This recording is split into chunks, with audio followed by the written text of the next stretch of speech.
Koperatta demek döyüşü baş verir. Koperatta döyüşündə deməli İtalyan ordusu Alman və Avstriya Macarıstan qoşunları tərəfindən darmadağın dağılır. Gəldik uşaqlar bura qədər bildik. İndi biz başlayaq müharibədən çıxma ardıcılığını. Bunu burada qeyd edəcəm uşaqlar. Müharibədən çıxan ölkələrdir uşaqlar. Hansılardır? Bir sırayla buradan qeyd edeyik.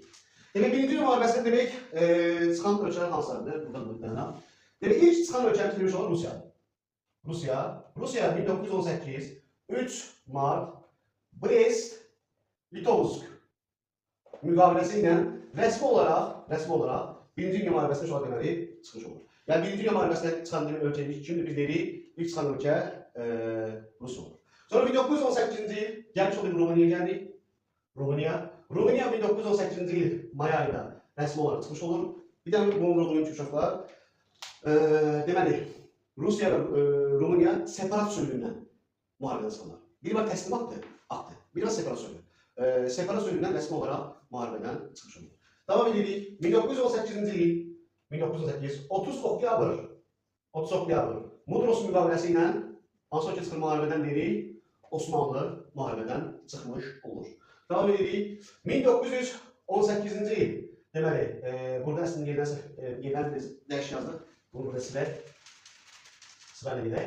Demək, Bolqarıstan şu an çıxır. Bolqarıstan 1918 sentyabr ayında müharibədən çıxmış olur Bolqarıstan. 1918 sonra çıxır Osmanlı dövləti. Osmanlı 1918 30 oktyabr Mudros müqaviləsindən çıxır. Rəsmi olaraq çıxmış olur.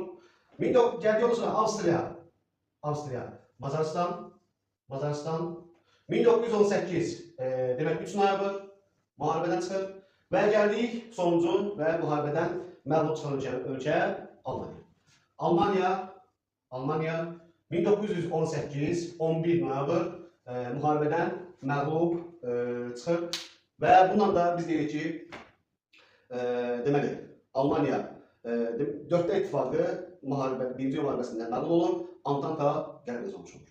Antanta ölkələri deyirik, deməli, sadəcə burada Antantaya daxil olan Rusiya qalib ölkə kimi çıxmır.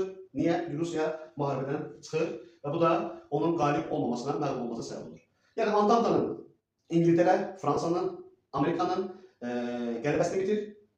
4-də ittifaqı olan Almaniya, Avstriya Macaristan, Bolqarıstan və Osmanlı'nın bir də bu dörtlərdir. Bunlar məğlubiyyətdir. Rumeniya və Rusiya da məğlub kimi çıxmış olur. Bir də burada nə bir vurğulamaq istəyirəm uşaqlar. Almaniyanın bağlı bir məsələni vurğulamaq istəyirəm. Buna diqqət edək. Şu an gördüyünüz kimi 11 noyabr Almaniya təslim oldu və Birinci Dünya müharibəsi bitti. Qurtardı. Birinci Dünya müharibəsi Almaniyada belə bir hadisə olur.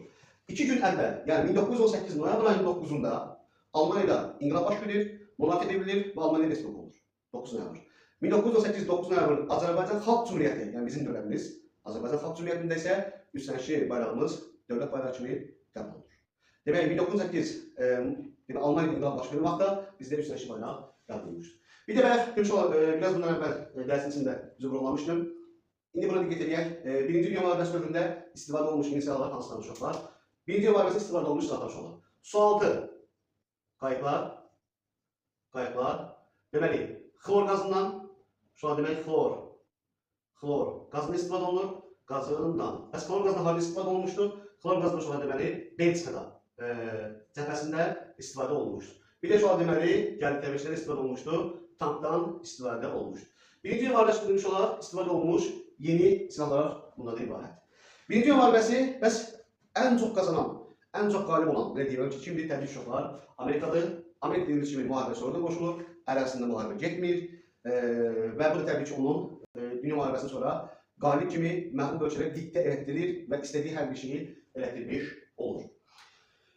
Və Birinci Dünya müharibəsi bitəndən sonra uşaqlar burada bir ələvi bir dənə bir çərçivə asmaq istəyirsə, bir ələvi bir şey deyir uşaqlar, müstəmləkələrdə böhran başlayır.